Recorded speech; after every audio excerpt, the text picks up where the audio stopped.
పిచ్చోడా, నీ త్యాగాన్ని, నీ కష్టాన్ని, నీ ప్రయాసని, నీ వేదనని, నీ దుఃఖాన్ని, నీ కన్నీళ్ళని చూసి పట్టించుకోలేదనుకుంటున్నావా? మొత్తం గమనిస్తూనే ఉన్నాడు ఆయన. నీ ప్రేమలోని ఆ పరిపూర్ణత ఏ పాటితో కనిపెడుతున్నాడు, ఏమీ పట్టించుకోనట్టు.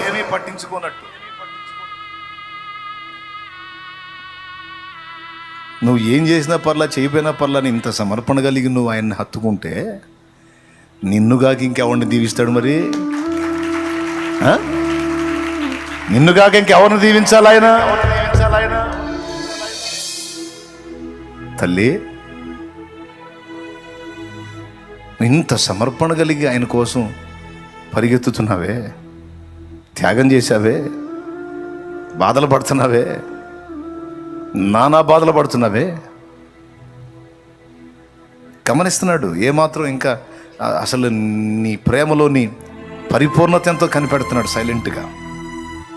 ఓదార్పు కోసం చెప్పట్లా, ఆత్మ నడిపింపులో మాట్లాడుతున్నా. సిద్ధపడి రాసుకొని రాసుకొని వస్తే తప్ప నేను అనట్లేదు. ఆత్మ ప్రేరేపించి పలికిస్తున్న మాటలు పలుకుతున్నా.